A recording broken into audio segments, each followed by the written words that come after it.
I was on my knees fixing a loose floor tile outside the food court when I heard her laugh. That laugh.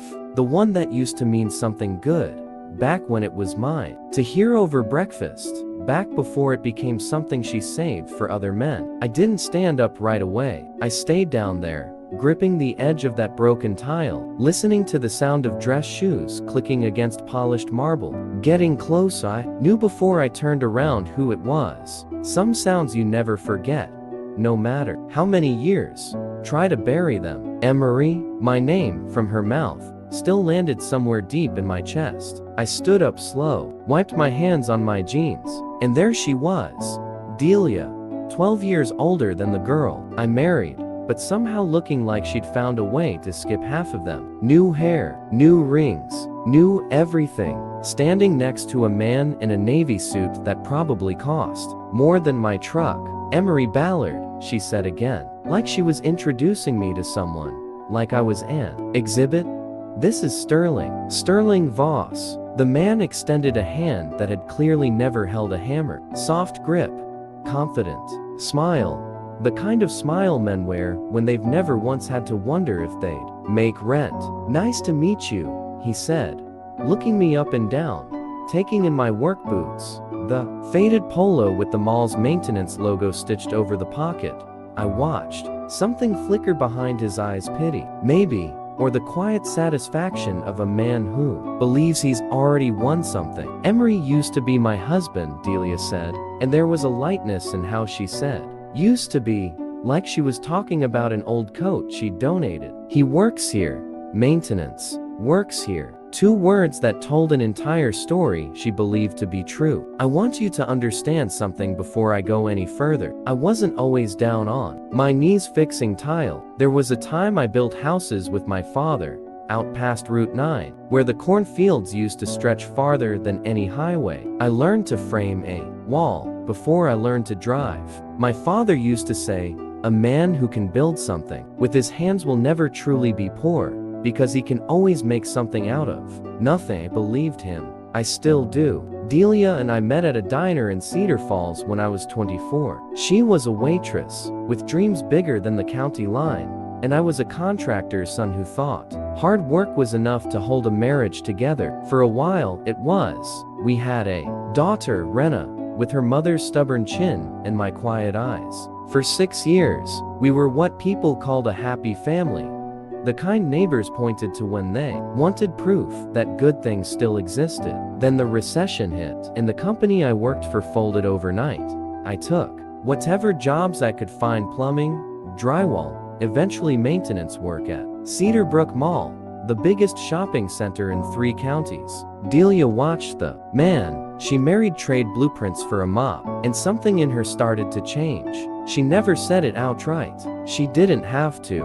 I could feel it in the way she stopped introducing me to her friends, the way she started staying later at her new job, the way her eyes would drift past me at dinner like she was already living somewhere else in her mind. She left 2 years later, took Rena most weekends, married Sterling Voss, 18 months after that. A man who owned car dealerships and, according to the local paper, had diversified into real estate investments across 3 states. I read that article on a bench in the very mall I mopped floors in, and I remember laughing, quiet and bitter, because I understood exactly what people would think when they compared us side by side. But here's the thing. Nobody in that mall knew. Not Delia, not Sterling, not even most of my own co-workers. 3 years ago, my Uncle Dutch passed away. He was my father's older brother, a man who'd spent 40 years quietly buying up commercial property across the Midwest, while everyone assumed he was just a retired accountant living alone in a modest house outside Waverly. Turns out Dutch Ballard had been sitting on an empire nobody knew existed, because he never wanted anyone to know. He used to tell me, back when I was a boy, sitting on his porch shelling peas, Emory, the second people know what you've got, they stop seeing you and start seeing your money. I inherited controlling interest in 7 properties. One of them was Cedar Brook Mall. I didn't sell it. I didn't walk in wearing a suit and announce myself to the tenants. I kept working my maintenance job, kept wearing my faded polo, kept fixing tiles and unclogging drains, because something in me needed to understand what I actually owned before I let anyone else know I owned it. I needed to see the cracks. Nobody higher up ever noticed the broken elevator on East Wing that management ignored for 8 months, the leaking roof over the old bookstore that eventually forced a good family out of business, the security guard, Palmer Atwood, who was quietly working 3 jobs to keep his sick mother in a decent care facility. I saw all of it because I was invisible, and invisible men see everything. So when Delia stood there introducing me to her rich new husband like I was some kind of cautionary tale, some kind of lesson in what happens to men who don't make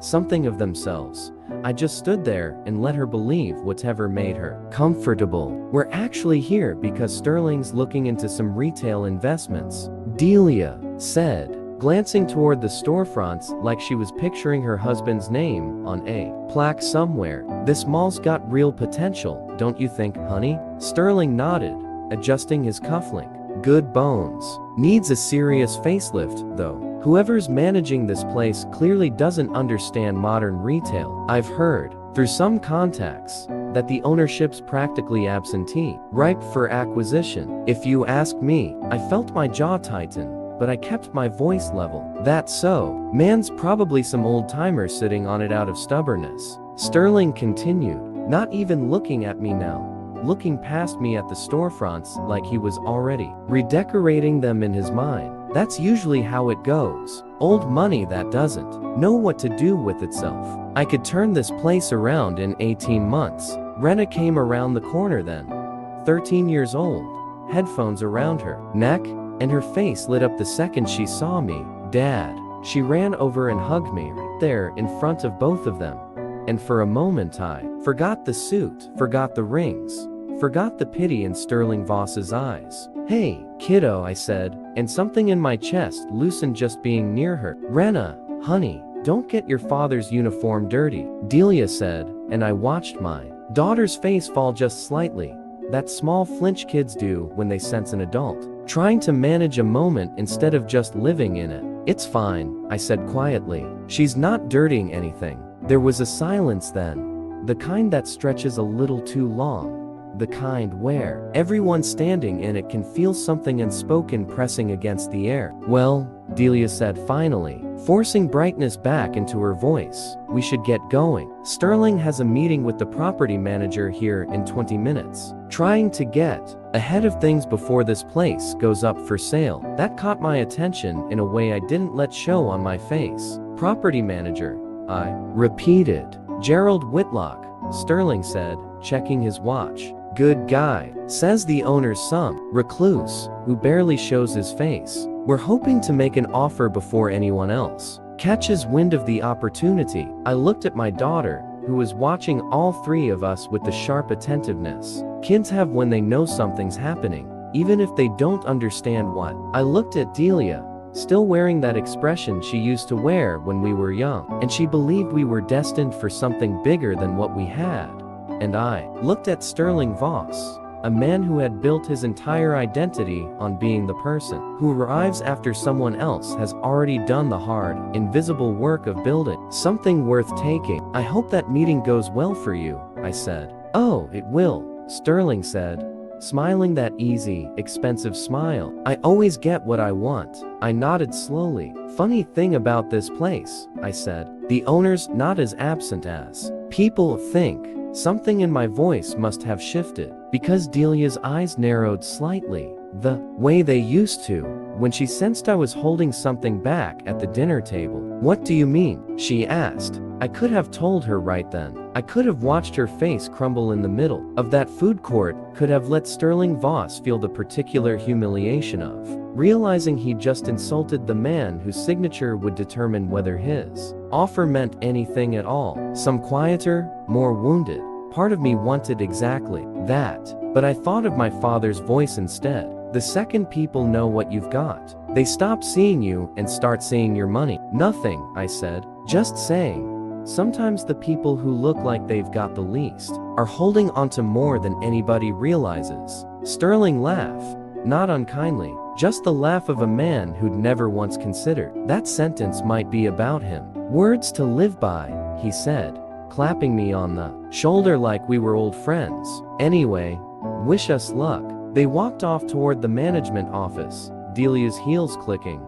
That same rhythm I used to know so well, and Rena lingered behind for a second, looking up at me. You okay, Dad? I'm good, kiddo, I said, and meant it more than I had in years. I let them get their meeting. I let Gerald Whitlock walk them through vacancy rates and lease structures and 5-year growth projections. Because Gerald didn't know either. Gerald had only ever dealt with my attorney, a sharp, quiet woman named Odalise Farrow, who handled everything under the entity name Ballard Holdings LLC, precisely. So no one in Cedarbrook would ever connect a maintenance man in a faded polo to 7 commercial properties across the Midwest. 2 days later, Sterling Voss submitted a formal offer. Aggressive, confident, clearly. The offer of a man who assumed he was dealing with tired, absent ownership, eager to cash out.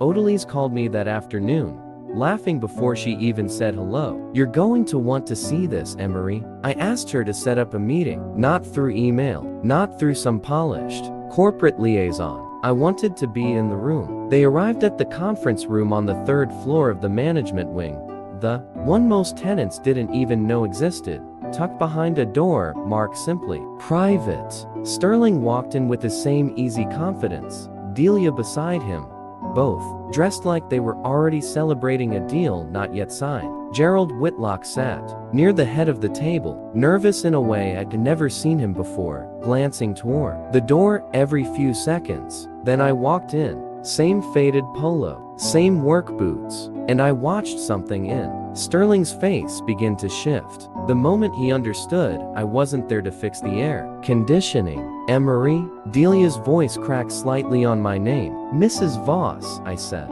using her married name deliberately, and I saw the flicker of confusion turn into something sharper. Mr. Voss, thank you both for coming. Odalise slid the ownership documents across the table, the ones bearing my name in careful legal print above the words, managing member, Ballard Holdings, LLC. Sterling picked up the paper like it might be a joke, some elaborate prank, and I watched the exact second the words finally landed, the exact second his easy smile disappeared entirely. This is, he looked up at me. You own this? I own 7 properties, I said quietly. This one's just the one I never sold. My uncle left it to me. I kept working here because I wanted to understand what needed fixing before I decided what to do with it. Fixed the elevator myself, by the way, East Wing. Took me a weekend. Delia was staring at me like she was seeing an entirely different man than the one she'd introduced 2 days earlier as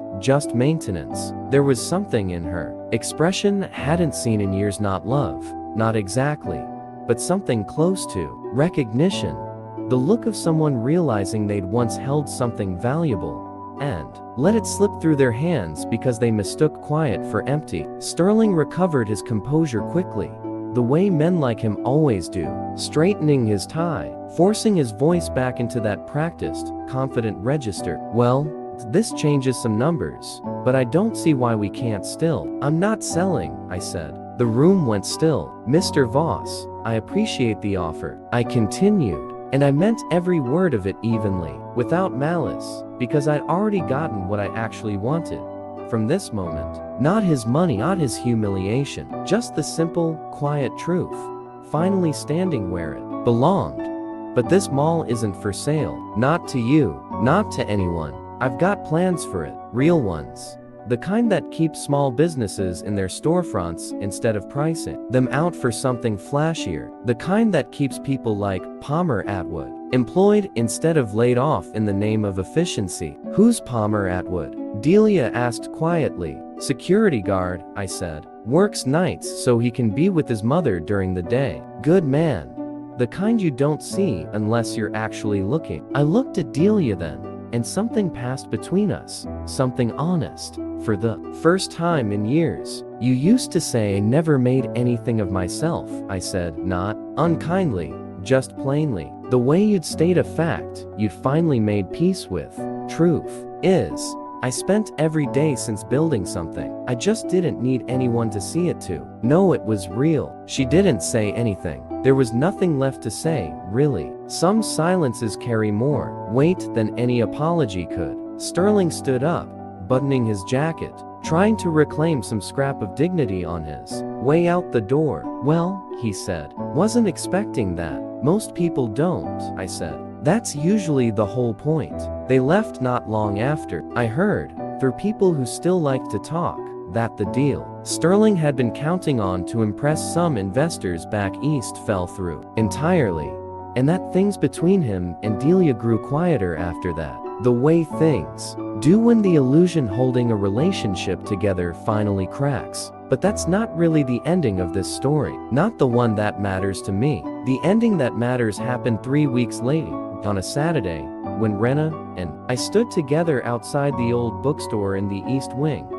The one that had almost closed because nobody upstairs ever fixed that leaking roof. I'd hired the family back, Grant and Louetta Kessler, 60-something booksellers who'd nearly lost 40 years of work because a leak nobody cared about was allowed to rot their inventory, one rainy season at a time. Rena held my hand as Louetta unlocked the doors for their grand reopening, tears in her eyes, thanking me in a voice that shook with more than gratitude. You didn't have to do this, she said. Yeah, I said, watching my daughter's face light up as she stepped inside, running her fingers along shelves that had nearly disappeared forever. I did, because here's what I've learned. Sitting on my knees fixing broken tile for all those years, invisible to people who measured a man's worth by the suit he wore instead of the weight he carried. Being underestimated isn't a wow, it's a kind of shelter. It lets you watch the world clearly, without anyone performing for you, without anyone pretending. And when you finally stand up, when you finally let people see what you've been holding all along, it doesn't need to be loud. It doesn't need applause. It just needs to be true. Rena squeezed my hand that day, looking up at me with an expression I'll carry for the rest of my life. I always knew you were somebody, Dad, she said, even when other people didn't. I didn't say anything back. I didn't need to. Some truths, once spoken by the people who matter most, don't need an answer at all. They just need to be received. Every day, someone out there is being underestimated, overlooked, quietly caring more than anyone realizes. This story is for them. If it touched you, let us know in the comments, and don't forget to subscribe for more real heartfelt stories.